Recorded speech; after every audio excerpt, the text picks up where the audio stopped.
Hello students, शुरू करते हैं आज का क्लास। एक्सरसाइज होगा 13.2 क्लास 9th का। ये आपका बहुत ही इंपॉर्टेंट चैप्टर है। जैसा कि मैंने पहले भी बताया था कि क्लास 9th के अंतिम क्वेश्चंस जो हैं हम लोग क्या करेंगे, आपको बताएंगे कुछ महत्वपूर्ण क्वेश्चंस। उसको बताने के बाद बहुत जल्दी क्लास 10th का जो मैं शुरू करूंगा। आई थिंक कल या परसों से आपका नया क्लास चालू हो जाएगा 10th का। बिल्कुल स्टार्टिंग से चैप्टर 1 से पढ़ाया जाएगा। तो बिना समय गवाए शुरू करते हैं। क्वेश्चन नंबर 1 को देखते हैं। एक्सरसाइज है 13.2। क्वेश्चन क्या कहता है, ऊंचाई 14 सेंटीमीटर वाले एक लंब वृत्तीय बेलन का वक्र पृष्ठीय क्षेत्रफल 88 सेंटीमीटर स्क्वायर है। बेलन के आधार का व्यास ज्ञात कीजिए। तो देखिए, बेलन पहले तो इस फिगर को हम लोग समझ लें। फिगर के अनुसार जब समझेंगे क्वेश्चन को तो सारी चीजें हमें क्लियर हो जाएंगी। इस बेलन में इसकी ऊंचाई जो है, ऊंचाई हमें दिया गया है 14 सेंटीमीटर और त्रिज्या मालूम नहीं है, ये आर मालूम नहीं है। तो d इक्वल टू होता है 2/r, यानी व्यास जब निकालना होगा तो r में 2 से गुना कर देंगे, व्यास निकल जाएगा। अब क्वेश्चन में दिया क्या क्या है वो लिख लीजिए। h का वैल्यू दिया गया है 14 सेंटीमीटर।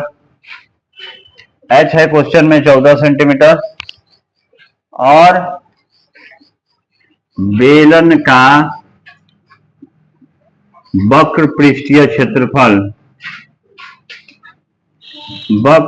क्षेत्रफल दिया गया है आपको 88 सेंटीमीटर स्क्वायर। यहां पर हम लोग बेलन के वक्र पृष्ठीय क्षेत्रफल का फॉर्मूला लगाएंगे। फॉर्मूला होता है 2πr(h). तो 2πr(h) का मतलब हो गया 88।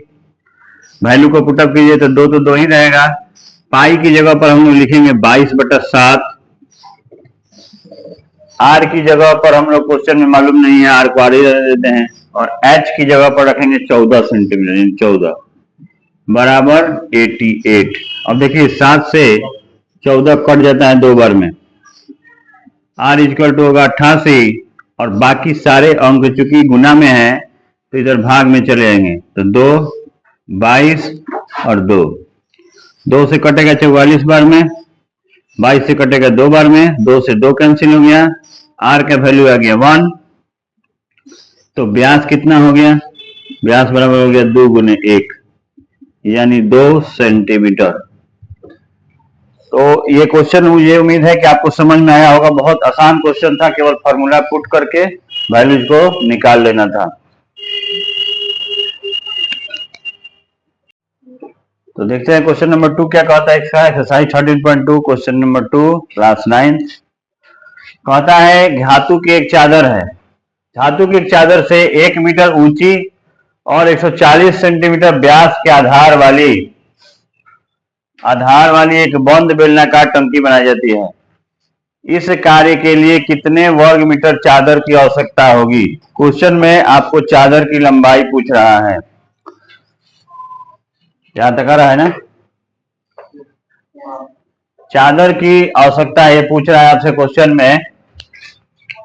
तो यहां पर देखिए, इस क्वेश्चन के लिए हमारे पास पहले क्या दिया गया है, बेलन की ऊंचाई दी गई है।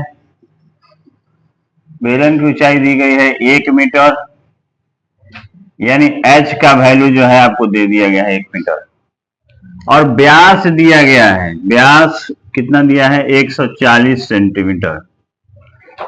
तो r कैसे निकलेगा, तो 140/2 यानी 70 सेंटीमीटर। इस 70 सेंटीमीटर को हम लोग 0.7 मीटर कहेंगे। जब इसको 100 से भाग देंगे तो हो जाएगा 0.7 मीटर। अब बेलन का कुल पृष्ठीय क्षेत्रफल निकालेंगे। बेलन का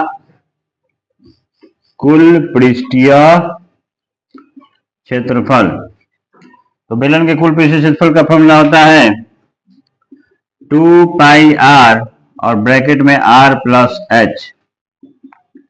ये 2 हो जाएगा।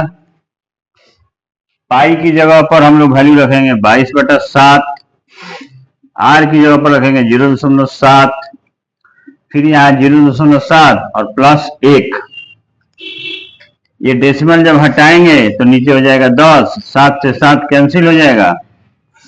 तो बचेगा 44, नीचे 10 और गुना हो जाएगा 1.7 से। अब गुना कर लीजिए, 17 में 4 से 68 के 68 और 74 774.8/10 यानी 7.48 मीटर इस क्वेश्चन का फाइनल आंसर होगा। जो चादर की आवश्यकता होगी वह 7.48 मीटर चादर की आवश्यकता।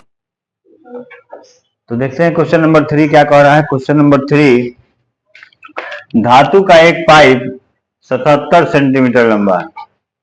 इसके अनुप्रस्थ एक काट का आंतरिक व्यास 4 सेंटीमीटर है और बाहरी व्यास 4.4 सेंटीमीटर है। जैसा कि आकृति आप लोग देख रहे हैं, इसमें दो तरह के व्यास दिए गए हैं, आंतरिक भी और बाह्य भी, मतलब अंदर वाला भी और बाहर का भी।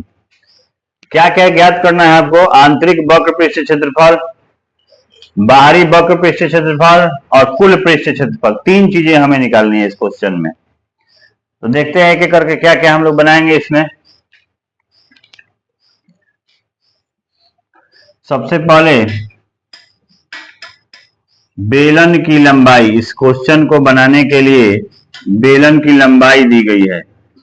यहां ध्यान दीजिएगा कि बेलन की जो लंबाई होगी वही उसका हाइट भी होगा, यानी बेलन जितना लंबा होगा ऊंचाई भी उसकी उतनी ही मानी जाएगी। तो h का वैल्यू हो जाएगा 77 सेंटीमीटर। अब आंतरिक व्यास, देखिए यहां ध्यान दीजिएगा, आंतरिक व्यास दिया गया है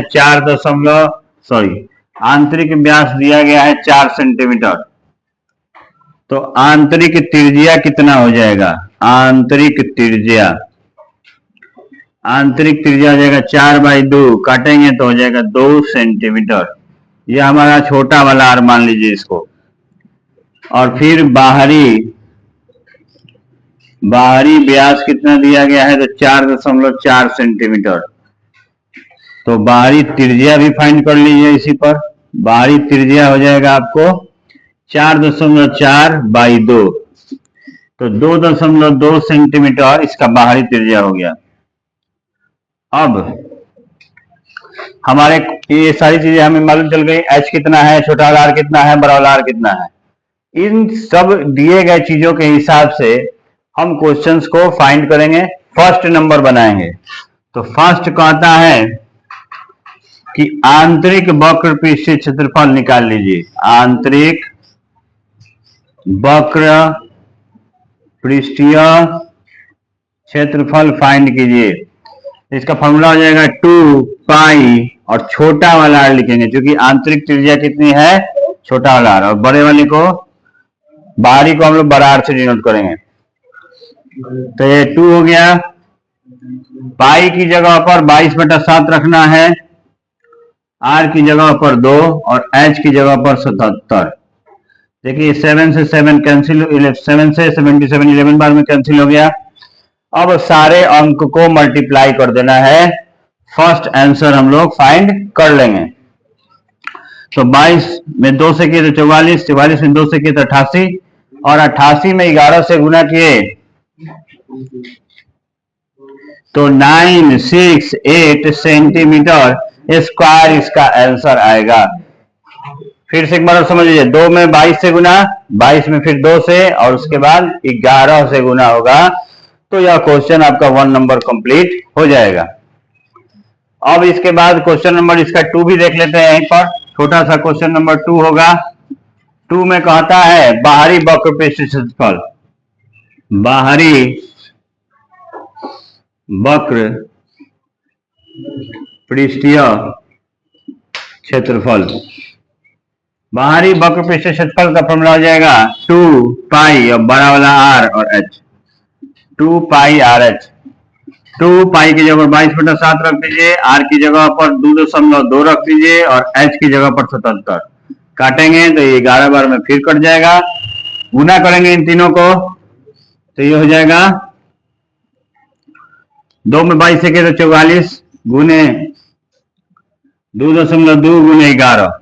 अब इन सबको गुना कर लीजिए तो 22 में 4 से किए 88 और 22 में 4 से किए तो 88, 968.8 इंटू 11, 96.8 में 11 से फिर मल्टीप्लाई करेंगे,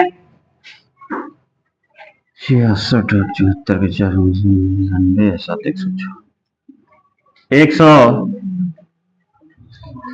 1064.8 सेंटीमीटर स्क्वायर। ये जो है इसका बाहरी वक्र पृष्ठ क्षेत्रफल हुआ।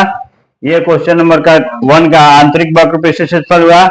अब इसके बाद इसमें एक और क्वेश्चन है, वह क्वेश्चन है कि आपको इसका कुल पृष्ठ क्षेत्रफल निकालना है। तो अब यहाँ तो जगह बच नहीं रहा, इसको उतारें तो फिर मिटाएंगे।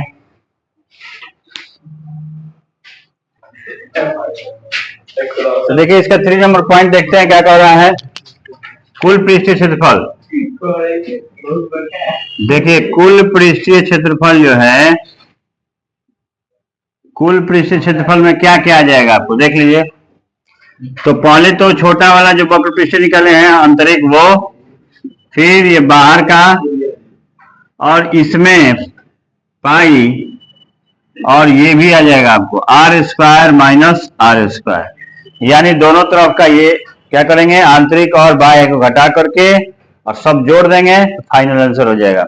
इसका आंसर आया था 2 पाई आर एच का 9768, और यह हमारा आंसर यहाँ पर लिखा हुआ है 1064.8 प्लस पाई, यानी 22/7 ब्रैकेट में R square minus R square, 2.2 का स्क्वायर और माइनस 2 का स्क्वायर। इसको जोड़ लिया जाए तब तक 8,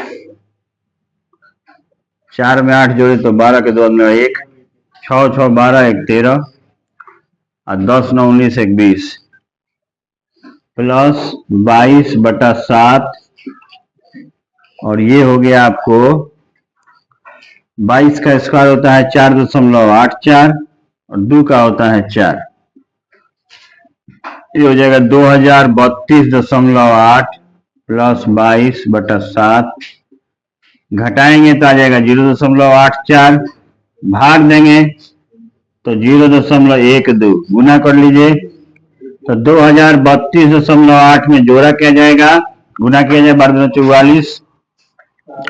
44 46, यानी 4.64 इसमें जोड़ेंगे तो लास्ट में 4 हो गया, 8 से 14 के 4 में 1, 4 2 6 1 7 3 2 0, यानी 2037.44 सेंटीमीटर स्क्वायर इसका फाइनल आंसर आएगा इस पार्टिकुलर क्वेश्चन का, यानी कुल पृष्ठ क्षेत्रफल इस क्वेश्चन के लिए इतना ही आएगा। उम्मीद है क्वेश्चन आपको समझ में आया होगा, आज का जो भी क्वेश्चन मैंने बताया। फिर मिलते हैं नेक्स्ट वीडियो में। Thanks for watching.